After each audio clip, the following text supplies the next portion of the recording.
j'aime le fait qu'indépendamment de combien le diable essaye, il ne peut pas me faire avoir une mauvaise attitude. Il peut essayer, il peut faire des problèmes, il peut venir à moi de différentes façons, mais si je choisis d'avoir une bonne attitude, il ne peut pas me faire avoir une mauvaise, et il ne peut pas vous faire cela non plus. Vous savez, quelque chose qui m'est sur le cœur très puissamment cette année, que vous pouvez appliquer dans à peu près tout domaine de votre vie, ça semble juste sortir de moi tout le temps. Alors, j'ai pensé que peut-être ce sera juste un thème vraiment puissant pour moi cette année, et c'est qu'il y a deux types de gens dans le monde. Il y a des gens qui font les choses exprès, et il y a des gens qui sont plutôt passifs, à des degrés variés, et il y a des gens qui sont juste presque totalement passifs, et la vie pour eux est juste un cauchemar. Mais les personnes passives veulent que de bonnes choses leur arrivent, mais ils ne feront rien et attendront de voir si elles arrivent. Elles ne font pas nécessairement ce qu'elles doivent faire pour que ça arrive. Elles souhaitent « j'aurais aimé avoir ceci ou avoir cela ».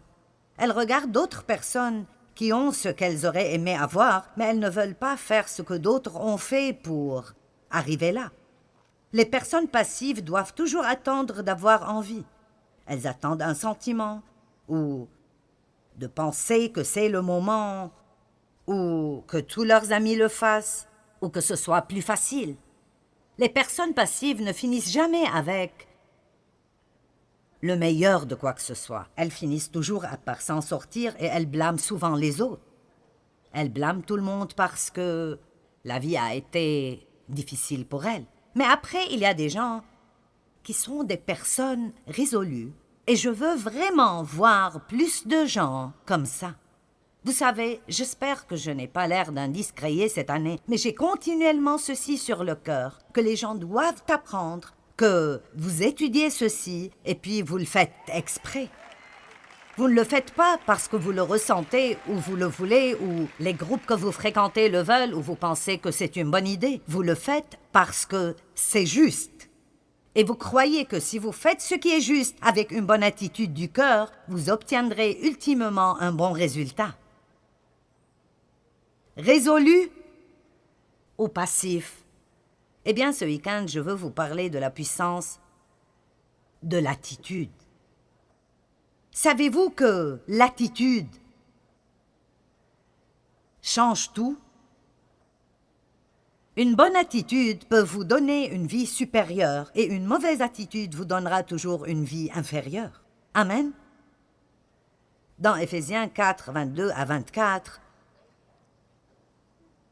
voici quelques versets que j'aime vraiment.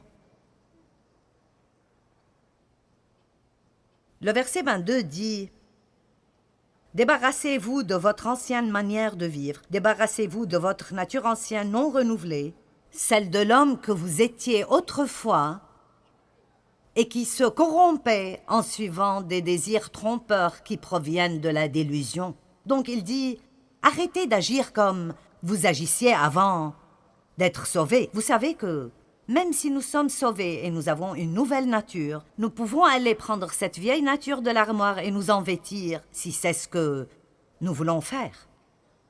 Alors vous devez la garder morte. Elle est morte, mais vous devez lui rappeler qu'elle est morte.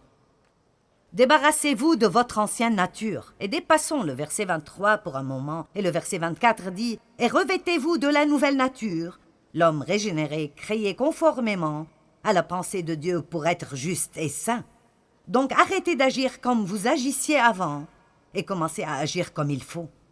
C'est très simple. Eh bien, comment puis-je faire cela? Verset 23 est le lien. C'est le lien de la vie ancienne à la vie nouvelle. Et soyez constamment, dites tous constamment. Maintenant, vous voyez, les gens passifs n'aiment pas beaucoup ce constamment. Et soyez constamment renouvelés quant à votre esprit et votre intelligence. Ayez une nouvelle attitude mentale et spirituelle. Y a-t-il quelqu'un ici qui a eu une mauvaise attitude aujourd'hui? Le reste d'entre vous a besoin de délivrance ou... Écoutez, je ne me souviens pas exactement, mais je sais que j'ai eu au moins 7 ou 8 fois aujourd'hui où j'ai dû rapidement, résolument choisir d'arranger mon attitude. Donc, peu importe depuis quand vous êtes sauvé, ou combien vous priez chaque matin, vous aurez l'opportunité de devoir décider si vous voulez être résolu ou passif, si vous allez avec ce que vous ressentez. Il y a des choses qui me sont arrivées, pas même de grandes choses, mais de petites choses qui m'ont fait me sentir mal. Ce soir, j'ai dû essayer 7 fois pour mettre mes lentilles dans les yeux. Et je n'ai pas aimé ça. Et puis j'ai sorti ma bombe de lac et la canette ne marchait pas. C'est une de ces canettes où vous pressez et ça fuit et j'étais sur la route, je n'ai pas ma laque à cheveux, mes lentilles ne marchent pas, j'enseigne sur l'attitude. Allez. Et vous voyez, la personne qui est déterminée de garder une bonne attitude, ça ne veut pas dire qu'elle a envie d'avoir une bonne attitude. Ça ne veut même pas dire qu'avoir une bonne attitude semble nécessairement être juste. Mais elle le fait parce qu'elle sait au fond de son cœur que la parole est vraie et que si nous faisons les choses de la façon dont Dieu nous dit de les faire, nous aurons ce que Dieu dit que nous pouvons avoir. Mais il n'y a pas de raccourci. Je dis toujours qu'il n'y a pas de percée éclair. Vous pouvez tout obtenir dans ce monde au volant. La nourriture drive-in, les photos drive-in, n'importe quoi drive-in, nettoyage drive-in, mais vous ne pouvez pas avoir de percée drive-in. La seule façon de l'obtenir est en passant par. Il n'y a pas de maturité spirituelle éclair. Ça vient par le long chemin. Nous voyageons très souvent et j'ai découvert ceci à propos des avions et je trouve que c'est intéressant. L'avion a un instrument appelé l'indicateur d'assiette. J'aurais pensé qu'il y aurait un indicateur d'altitude, mais c'est un indicateur d'assiette et il montre la position de l'avion par rapport à l'horizon. L'horizon représente la normale ou la moyenne. Quand l'avion monte, il est dit qu'il a l'assiette encabrée. Quand il plonge, il est dit qu'il descend en piqué. Donc, si l'horizon représente une vie normale et moyenne, si nous maintenons une attitude avec le nez haussé, nous grimperons toujours dans la vie.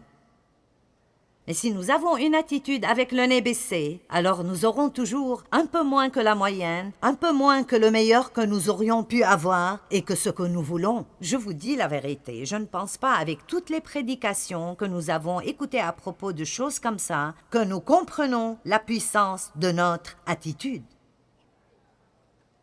Ce qu'elle peut faire pour nous si elle est bonne et ce qu'elle peut nous faire si elle est mauvaise.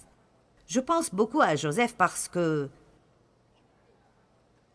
il est passé par des choses vraiment difficiles et injustes, et pourtant il paraissait simplement avoir une attitude géniale.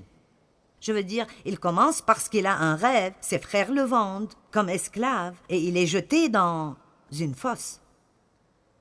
Mais des années plus tard, même après 13 ans passés en prison pour quelque chose qu'il n'a pas fait, et après être passé par plusieurs différentes situations où il a été traité vraiment mal, et ce n'était pas une seule situation, mais plusieurs situations où il a été maltraité. Avez-vous déjà été dans des situations où vous avez été traité mal et injustement?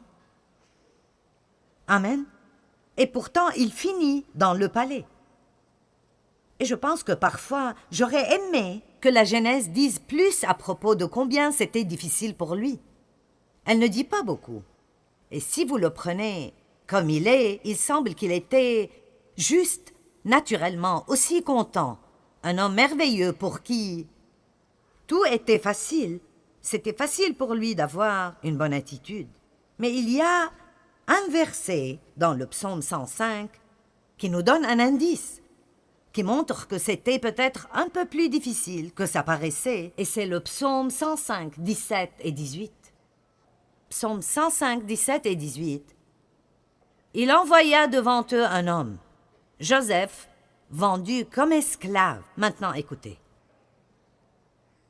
On chargea ses pieds de chaînes, son cou d'un carcan de fer. Son âme entra dans les fers. Maintenant, certains de vous ne comprennent probablement pas cela. Mais si vous êtes passé par là, alors vous comprenez cela.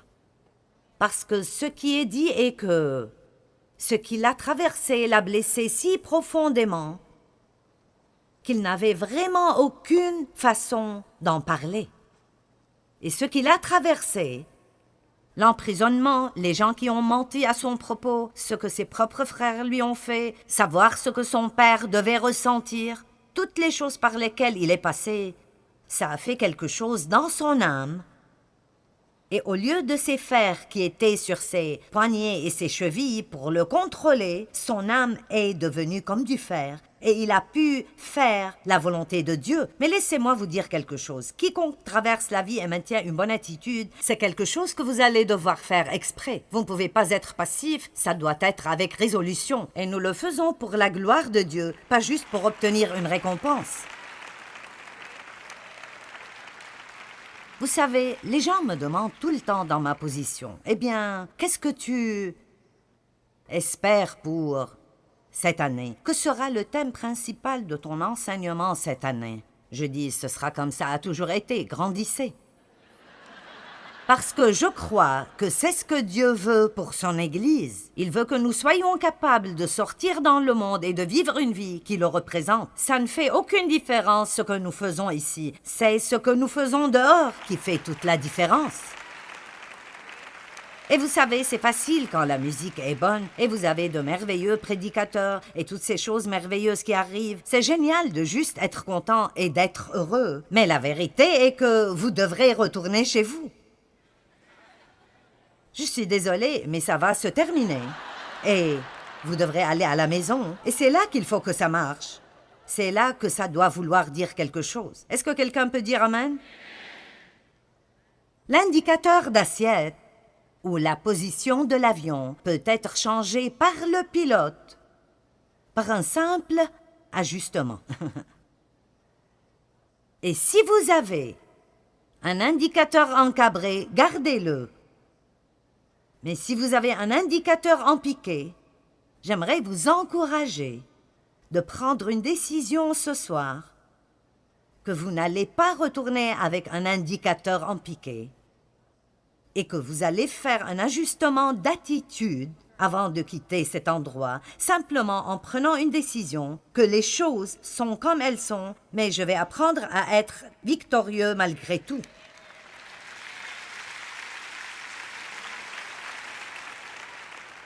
J'aime le fait que Dieu nous a donné le choix libre.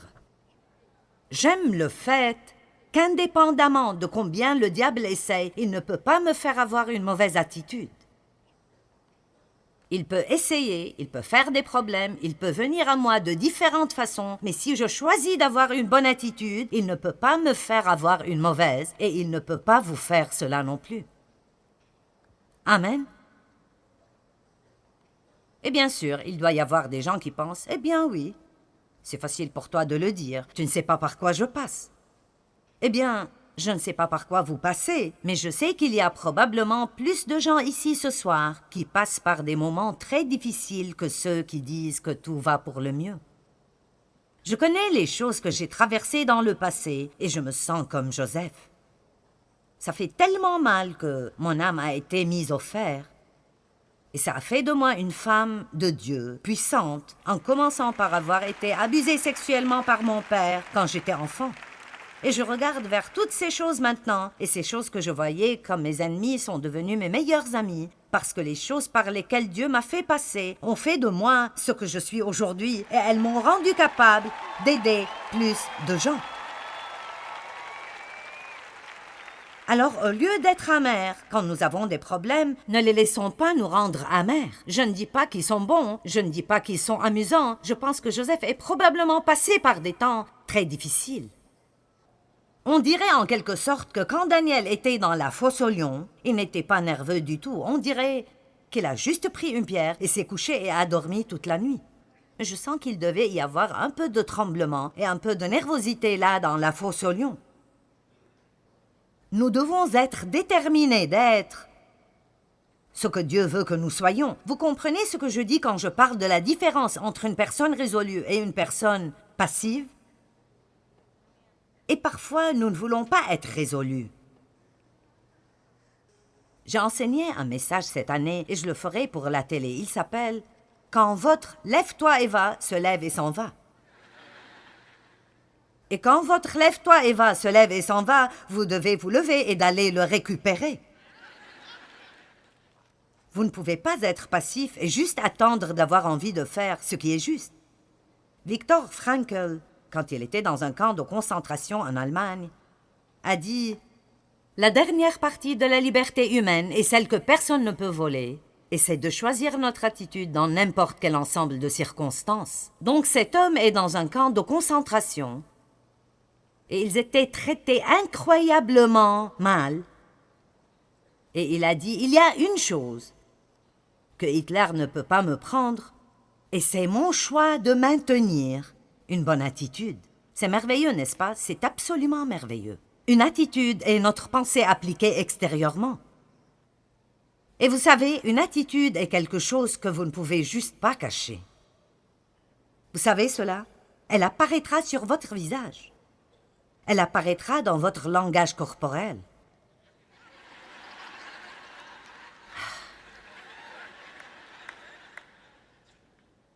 Une attitude, si vous pensez que quelque chose que quelqu'un vient de faire ou de dire est stupide, si vous n'ouvrez pas la bouche, voici ce qu'on fait.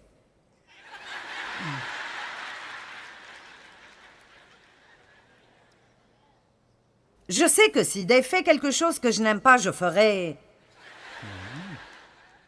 Et que dire de quand vous... Donc, quand l'attitude y est, elle apparaîtra sur votre visage, dans votre langage corporel. Même si nous disons les bonnes paroles, le ton de la voix sera faux. Je me souviens de quand Dieu me parlait beaucoup à propos d'être une épouse soumise, et comme c'était difficile pour moi. Et alors, je suis finalement arrivée au point où quand Dave me disait de faire quelque chose que je ne voulais pas faire, je disais « Oui, chérie ». Maintenant, combien d'entre vous comprenez qu'avec ce « oui, chérie », je disais en fait « Eh bien, je le ferai », mais je n'aime pas du tout cela. Dans la Genèse chapitre 4, versets 5 à 7, nous voyons la situation de Caïn et Abel. Et je veux vous montrer quelque chose à propos de cela.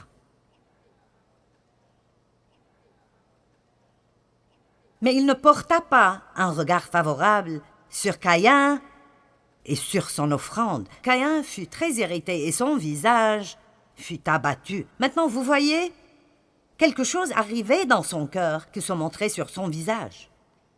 Vous voyez, c'était dans son cœur, mais se manifestait sur son visage. Il était irrité et indigné, et alors il est devenu abattu et déprimé.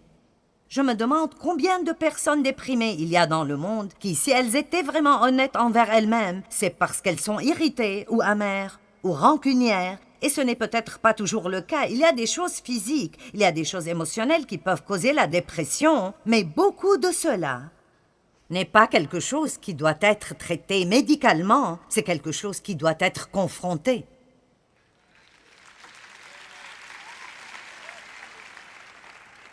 Pas tout cela, mais beaucoup de cela.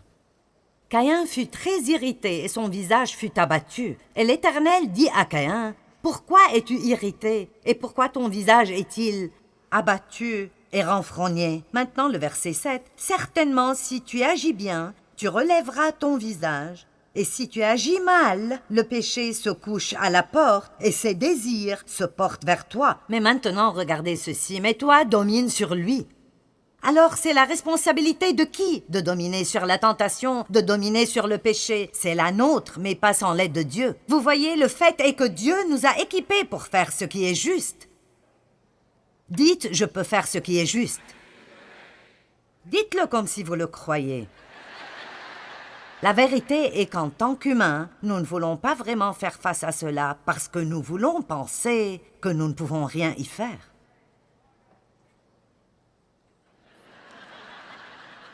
Est-ce qu'on s'amuse? 2 personnes s'amusent. Ça ne fait rien, je m'amuse. Maintenant, ma fille me disait de ma petite fille que son père, mon gendre, lui a dit de faire quelque chose la semaine dernière. Et elle est en fait vraiment beaucoup comme moi. Sauf que j'ai, vous savez, 70 ans de raffinement. Elle a 12 ans maintenant, donc elle est comme la Joyce Meyer, non brisée, non crucifiée. Et elle me ressemble même vraiment beaucoup. Elle s'appelle Emily, donc son père lui a dit de faire son lit et elle a dit non. Alors, ils ont eu cette dispute. Et elle ne s'excusait jamais, elle ne s'excusait pas. Eh bien, ma fille a dit qu'elle a remarqué que toute la journée, elle était déprimée et de mauvaise humeur, juste déprimée, tout le temps. Finalement, après 5 heures cet après-midi, elle est allée chez son père et elle a dit qu'elle était désolée. Et Laura a dit, j'ai remarqué qu'immédiatement, toute son humeur a changé et elle est devenue heureuse de nouveau. Maintenant, quel message est-ce? Comme il y avait toujours quelque chose en elle qui n'était pas résolu. Allons maintenant. Si vous êtes mécontent aujourd'hui, peut-être que vous devriez regarder ce que vous avez fait hier et dont vous ne vous êtes pas occupé. Hein? Une nuit, je ne pouvais pas dormir. Il était près de 5 heures du matin et je dors normalement plutôt bien. Alors là, finalement, je me suis levée et j'ai dit « Dieu, qu'est-ce qui cloche? J'aurais dû demander à 10 heures du soir. » Et immédiatement, il m'a montré quelque chose que j'ai fait le jour précédent quand j'ai maltraité quelqu'un et que je devais me repentir et m'excuser. Je lui ai demandé de me pardonner. Je lui ai dit, aussitôt que je peux faire un téléphone le matin, je m'excuserai et je suis retournée dormir. Vous savez quoi? Dieu nous aime trop pour nous laisser seuls dans notre situation et il continue de nous poursuivre et jusqu'à ce que nous décidions de faire les choses à sa façon. Dieu a une vie où nous grimpons et nous devons avoir une attitude avec le nez vers le haut si nous voulons jouir de la vie qu'il veut que nous ayons. Je veux que vous montiez tous plus haut dans cette nouvelle année. Nous sommes la tête et pas la queue. Nous sommes au-dessus et pas au-dessous. Nous pouvons prêter et ne jamais avoir à emprunter. Pas avec une attitude avec le nez baissé. Mais nous devons avoir une attitude avec le nez haussé. Et chaque jour, tous les jours, chacun d'entre nous devra choisir de nous sentir désolé envers nous-mêmes ou d'avoir une bonne attitude. Chacun d'entre nous. Le choix vous appartient. Le choix m'appartient. La meilleure façon de maintenir une bonne attitude dans toute situation est de réaliser à l'avance que tout dans la vie n'ira pas nécessairement de la manière que nous désirons et nous devons juste prendre une décision qu'à travers Christ nous pouvons être heureux et satisfaits et avoir une bonne attitude quelle que soit notre situation. C'est ce que Jésus a fait et c'est ce qu'il nous encourage à faire. L'apôtre Paul n'a jamais prié pour les gens pour que tous leurs problèmes disparaissent. Il priait pour qu'ils puissent toujours maintenir un bon tempérament, quelle que soit leur situation présente. Et tout cela arrive d'après la façon dont nous pensons aux choses. Si je me lève le matin et je suis déterminée que tout arrivera comme je veux, et ça se fera de cette façon ou pas du tout, alors j'aurai probablement une mauvaise journée. Mais si je me réveille et je fais un peu de réflexion en avance, Dieu, voici les choses que je voudrais voir arriver. Je prie pour qu'elles arrivent. Mais je sais aussi qu'à travers toi, je peux faire tout ce que j'ai besoin de faire et je veux te glorifier et bien te présenter aujourd'hui.